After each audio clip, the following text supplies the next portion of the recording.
Hello students, welcome back to Lutfus tutorial blog. আজকে একটি বিশেষ বিষয় নিয়ে চলে এলাম। আজকে হচ্ছে 16 সেপ্টেম্বর 2024, অর্থাৎ আজকের এই দিনে সমস্ত বিশ্বে পালন করা হচ্ছে ওয়ার্ল্ড ওজন ডে। অর্থাৎ আজকের দিনে সারা বিশ্বে পালিত হচ্ছে আন্তর্জাতিক ওজন দিবস। এই আন্তর্জাতিক ওজন দিবসটি কেন এত গুরুত্বপূর্ণ, ছাত্রছাত্রীদের জন্য একটি বিশেষ বিষয়। আজকের এই বিশেষ দিবস উপলক্ষে ছাত্রছাত্রীদের উদ্দেশ্যে একটি বিশেষ বিষয় নিয়ে কিছুটা আলোকপাত করার চেষ্টা করব। প্রথম কথা হলো ওজন মানে কি। ওজন হচ্ছে একটি গ্যাস, যাহাকে বলা হয় অক্সিজেনের একটি বহুরূপ, অ্যালোট্রপ অফ অক্সিজেন, যেটা রাসায়নিক সংকেত বা কেমিক্যাল সিম্বল হচ্ছে O3। এই ওজন গ্যাস কোথায় থাকে? ওজন গ্যাস মূলত আমাদের অ্যাটমসফিয়ারের স্ট্র্যাটোস্ফিয়ারের উপরে থাকে, প্রায় 15 থেকে 30 কিলোমিটার ব্যাপিয়া এই একটি লেয়ার, যেখানে হাই কনসেন্ট্রেশন অফ ওজন আছে, অর্থাৎ ওজনের খুবই বেশি ঘনত্ব এই লেয়ার বা এই স্তরে আছে।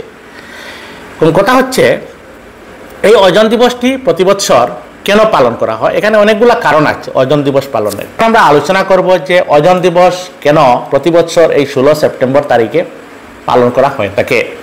এই বিষয়ে বলতে গিয়ে আমরা উল্লেখ করতে হবে মন্ট্রিল প্রটোকলের কথা। এখন আমরা জানতে হবে এই বিষয়ে, যদি আমরা ওজন দিবস পালনের আমরা যদি প্রেক্ষাপট দেখি, তাহলে আমরা জানব মন্ট্রিল প্রটোকল সম্পর্কে। মন্ট্রিল প্রটোকল বা হলো একটি আন্তর্জাতিক চুক্তি, যাহা লক্ষ্যমাত্রা ছিল ওজন লেয়ার ডিপ্লিশন, ওজন স্তরের ক্ষয় কমানো। এবং কিভাবে কমানো হবে? যে ক্লোরোফ্লোরোকার্বন এবং অন্যান্য যেগুলি ওজন স্তরের ক্ষয় করে, সেই সব পদার্থের উৎপাদন কমিয়ে ওজন স্তরের অবক্ষয় যাতে রোধ করা যায়, সেই উদ্দেশ্যে একটি ট্রিটি বা চুক্তি, যেটা স্বাক্ষরিত হয়েছিল কানাডার মন্ট্রিল শহরে 1987 সনের 16 সেপ্টেম্বর।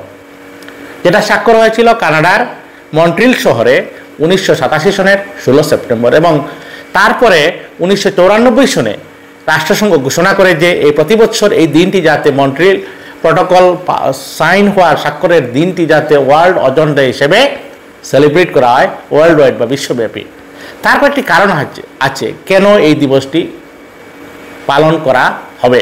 অনেকগুলো কারণের মধ্যে একটি অন্যতম কারণ হচ্ছে raise awareness about the importance of the ওজন লেয়ার অ্যান্ড ইটস ডিপ্লিশন।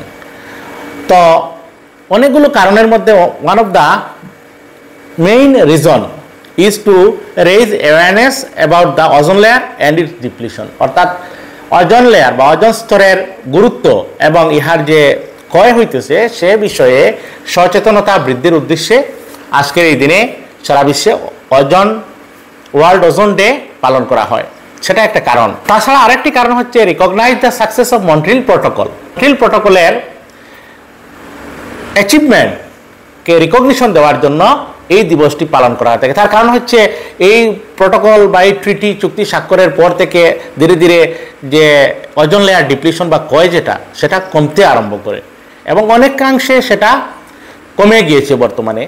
এবং সেটা টার্গেট ধরা হয়েছে 2060 থেকে 2080 সালের মধ্যে পৃথিবী আবার এই ওজন স্তর আবার রিকভার করবে এবং আবার পুনরায় যে ক্ষয় হয়েছিল সেটা আবার রিকভারি পুরোপুরিভাবে হয়ে যাবে। আমরা যদি কিছুটা এই মন্ট্রিল প্রটোকলের প্রেক্ষাপট আমরা যদি বুঝতে চাই, তাহলে 70 দশকে বিজ্ঞানীরা আবিষ্কার করলেন, দেখলেন যে ওজন স্তরের ক্ষয় আরম্ভ হয়ে গিয়েছে ক্লোরোফ্লোরোকার্বন নামক এক প্রকার যৌগের ব্যবহারের জন্য। এক প্রকার যৌগ CFC যাকে সংক্ষেপে বলে ক্লোরোফ্লোরোকার্বন। এই ক্লোরোফ্লোরোকার্বনের জন্য ওজন স্তরের অবক্ষয় ঘটছে, সেটা ধরা পড়ে গিয়েছিল 1970 সনে। তারপর 1974 সনে দুজন বিজ্ঞানী, আমরা যদি নাম মনে করি, মারিও মলিনা, আরেকজন হচ্ছেন ফ্রাঙ্ক রোলান, এই দুজন বিজ্ঞানী এই ওজন স্তরের অবক্ষয়ের উপর পেপার পাবলিশ করেছিলেন। 1977 সনে ইউনাইটেড নেশনস এনভায়রনমেন্ট প্রোগ্রাম, সংক্ষেপে ইউনিপ, ওরা একটি কনফারেন্সের আয়োজন করেছিল এই ওজন স্তরের অবক্ষয় নিয়ে। তার পরবর্তীতে 1985 সনে ভিয়েনা কনভেনশন অনুষ্ঠিত হয়। এই ভিয়েনা কনভেনশনে, সেটা ছিল 1985 সনের মার্চ মাস, 22 মার্চ।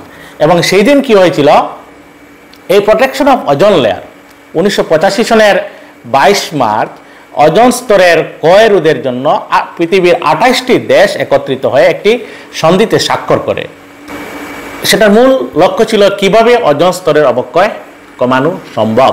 তারপরে হলো 1987 সন। সেই 1987 সনে কানাডার মন্ট্রিল শহরে একটি কনফারেন্স আয়োজিত হয় এবং সেই কনফারেন্সে বিশ্বের 46টি কান্ট্রি যোগ দিয়েছিল এবং সেখানে একটি সিদ্ধান্তে উপনীত হয়েছিল এই 46টি কান্ট্রি যে কিভাবে এই সিএফসি দ্বারা যে অবক্ষয় হচ্ছে সেটাকে কিভাবে রোধ করা যায় এবং ভবিষ্যতে যাতে আর বিপর্যয় না ঘটে সেটা সম্পর্কে কিছুটা নিয়মকানুন তৈরি করা, এবং সেটি হচ্ছে সেই মন্ট্রিল প্রটোকল যা স্বাক্ষরিত হয়েছিল 1987 সনের আজকের দিন অর্থাৎ 16 সেপ্টেম্বর। তার পরবর্তীতে অবশ্য পৃথিবীর 197টি দেশ সেটার প্রতি সমর্থন জানিয়েছিল এবং জানিয়ে ওদের দেশে এই সব প্রটোকল কার্যকরী করেছিল, যার ফলস্বরূপ অনেকাংশে এই ওজোন স্তরের অবক্ষয় রোধ করতে পারা গিয়েছিল। এখন আগেই বলেছি ওজোন স্তরের কাজ কি। আমরা জানি স্ট্র্যাটোস্ফিয়ারে ওজোন স্তর আছে, যাহা আমরা জানি পৃথিবীকে ছাতার মতো একটি আবরণ দিয়ে আবৃত করে রেখেছে, কভার দিয়েছে, যার ঘনত্ব হচ্ছে 15 থেকে 30 কিলোমিটার।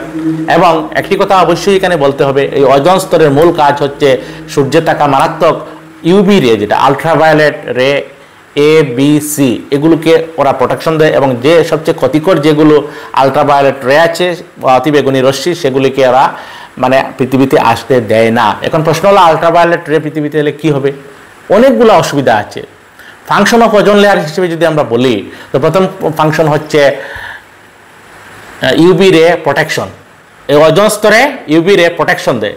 কীভাবে প্রোটেকশন দেয়? It absorbs 97 to 99% of UV rays, harmful UV raise.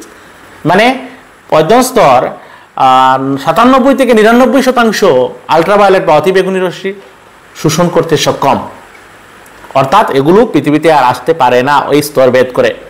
তারপর হচ্ছে ক্লাইমেট রেগুলেশন করে, তারপর অ্যাটমসফেরিক কেমিস্ট্রি, যাকে বিভিন্ন ধরনের ক্রিয়া বিক্রিয়া ওজোন স্তরের মাধ্যমে সংগঠিত হয়।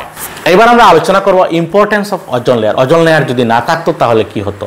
নাম্বার 1 হচ্ছে ইট প্রিভেন্টস স্কিন ক্যান্সার। মারাত্মক কথা, ওজোন স্তর না থাকলে অতিবেগুনি রশ্মি যেটা বি অথবা সি, এগুলো পৃথিবীতে চলে আসতো এবং আমাদের শরীরের চামড়ার ক্যান্সার বা নামক মারণব্যাধি সৃষ্টি করতে পারত। সৃষ্টি করে ওজোন লেয়ার অবিহনে সরাসরি পৃথিবীতে আসে এবং এ ধরনের মারাত্মক রোগ সৃষ্টি করতে সক্ষম এই আলট্রাভায়োলেট রে। তাছাড়া হচ্ছে ওজোন স্তর থাকার জন্য অতিবেগুনি রশ্মি পৃথিবীতে আসে না এবং আমাদের চোখ, সেটা চোখের প্রোটেকশন হচ্ছে। চোখে ক্যাটারেক্ট, ছানি পড়া এবং আই ড্যামেজ একেবারে হয়ে যাওয়ার সম্ভাবনা ছিল। তাছাড়া আছে ইট প্রিজার্ভ বায়োডাইভার্সিটি, এই যে জৈব বৈচিত্র্য এই পৃথিবীর সেটা সংরক্ষিত হচ্ছে due to ozone layer, ozone স্তর থাকার জন্য। আর ইট সাপোর্টস এগ্রিকালচার, মেইনলি এগ্রিকালচারের সাপোর্ট করে ওজোন স্তরে, কারণ আলট্রাভায়োলেট রশ্মি আসতে পারে না এবং ক্রপ ইল্ডিং যেটা আছে সেটা ড্যামেজ হয় না। তো এই ছিল ওজোন স্তরের গুরুত্ব। যাই হোক, আজকের আলোচনা দীর্ঘ করছি না। দেখা গেছে মন্ট্রিল প্রটোকল স্বাক্ষরিত হওয়ার পর পৃথিবীতে অনেকাংশে ওজোন স্তরের অবক্ষয় রোধ করতে পারা সম্ভব হয়েছে এবং সেই সাফল্য উদযাপনের জন্য এই আজকের দিনটি বিশ্ব ওজোন দিবস হিসেবে পালন হচ্ছে। বিশ্বের বিভিন্ন জায়গায় সেমিনার, পপুলার টক, অ্যাওয়ারনেস প্রোগ্রাম, এই ধরনের অনুষ্ঠানগুলো হচ্ছে এবং ছাত্রছাত্রীর মধ্যে এই ওজোন স্তরের গুরুত্ব সম্পর্কে আলোচনা পৌঁছে দেওয়া হচ্ছে, তাদেরকে অবহিত করা হচ্ছে যে ওজোন স্তরের গুরুত্ব পৃথিবীতে কতটুকু আছে। এবং আমরা জানি এয়ার কন্ডিশন, এয়ার ফ্রিজ ইত্যাদিতে এই সিএফসি গ্যাস ব্যবহার হয়। তো এগুলোর বিকল্প অনুসন্ধান করা হচ্ছে যাতে পৃথিবী থেকে এগুলো ব্যবহার নিশ্চিহ্ন করে দেয়া সম্ভব হয়। যাই হোক, আমার আলোচনাটি যদি ভালো লাগে, কিছু ছাত্রছাত্রীরা কিছুটাও যদি উপকৃত হয়, তাহলে মনে করব আমার এই কিছুটা সময় দেওয়া সার্থক হয়েছে। ধন্যবাদ সবাইকে।